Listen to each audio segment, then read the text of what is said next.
கர்த்தருடைய நாமம் மகிமைப்படுவதாக. இந்த நாளில் ஒரு புதிய நாளை காண கிருபை செய்திருக்கிற ஆண்டவராக இயேசு கிறிஸ்துவுக்கு கொடான நன்றி செலுத்துவோம்.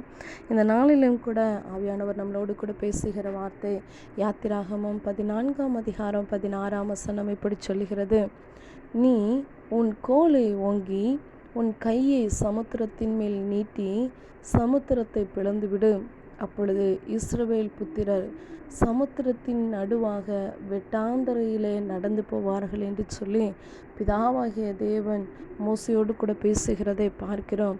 இந்த நாளில் நம்மளோடு கூட ஆண்டவராக இயேசு கிறிஸ்து பேசுகிற காரியம் என்ன அப்படின்னா, உங்களுக்கு முன்னாடி நமக்கு முன்னாடி எந்த பிரச்சனை செங்கடலை போல் இருக்கிறதோ, அன்றைக்கி அந்த இஸ்ரவேல் ஜனங்களுக்கு முன்னாடி செங்கடல் இருக்கிறது, பின்னாடி பார்வோன் விரட்டிட்டு வரதை பார்க்கிறோம். ரதங்களோடும் குதிரைகளோடும் கூட அவர்களை மேற்கொள்ளுவதற்கு அவர்களோடு கூட யுத்தம் பண்ணுவதற்கு வருகிறதை பார்க்குறோம். பின்னாடி பிரச்சனை, முன்னாடி செங்கடல், எப்படி கடந்து போவோம் அப்படின்னு சொல்லி நெருக்கப்பட்ட சூழ்நிலை.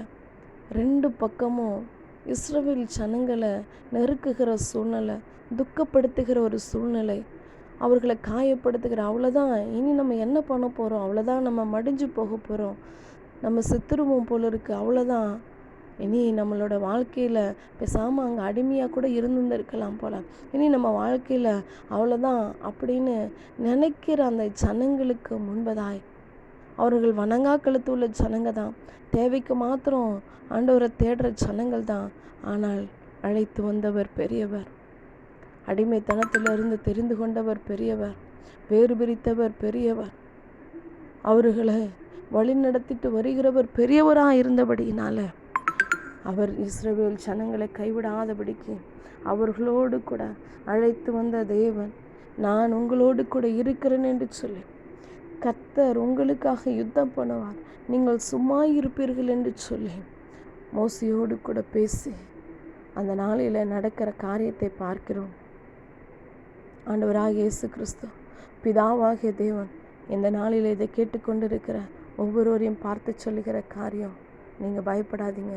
ஒருவேளை மனுஷங்க உங்களை நெருக்கிறாங்களா, உங்களுக்கு இருக்கிற வியாதி உங்களை நெருக்குகிறதா, உங்களுக்கு இருக்கிற போராட்டம், கடன் பிரச்சனை, உங்களுக்கு இருக்கிற பலவீனம், உங்களுக்கு இருக்கிற எல்லா சூழ்நிலையும், குடும்ப சூழ்நிலை, சமாதானம் இல்லாதபடிக்கு எல்லா சூழ்நிலையும் உங்களை அப்படியே நெருக்குதா, இனி அவ்வளோதான், நம்ம மீண்டு வரப்போகிறோம், இந்த கடன் பிரச்சனை எப்படி மாறும், இந்த போராட்டம் எப்படி மாறும், இந்த வியாதி எப்படி மாறும், முன்னாடி இந்த வியாதி இருக்குது, பின்னாடி இந்த கடன் பிரச்சனை இருக்குது, இப்படி போராட்டம் இருக்குது, இப்படி அவமானம் இருக்குது, எப்படி நம்ம மீண்டு வரப்போகிறோன்னு தெரியலையே அப்படின்னு சொல்லி ஒருவேளை நீங்கள் நினைத்து கொண்டு இதை கேட்டுக்கொண்டு இருப்பீர்களானால், கர்த்தர் சொல்லுகிறார், செங்கடலை, இதோ அவர்களுக்கு முன்பதாக இருந்த தடையாயிருந்த செங்கடலை தேவன் இரண்டாய் பிளந்தார் என்று சொல்லி பார்க்கிறோம்.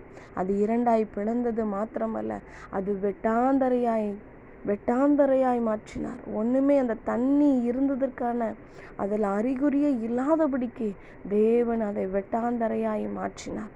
பின்தொடர்ந்து வந்த பார்வோன் இவர்களை பிடிக்க வர நேரத்தில் தேவன் சமுத்திரத்தில் அழித்து போட்டார் என்று சொல்லி பார்க்கிறோம்.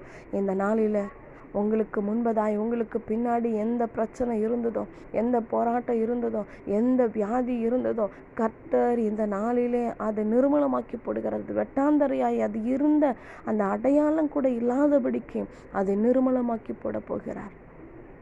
ஒன்னே ஒன்று செய்யணும், என்ன அப்படின்னா, அவரை தேடுகிறவர்களாய் மாறணும், அவரை விசுவாசிக்கிறவர்களாய் மாறணும்.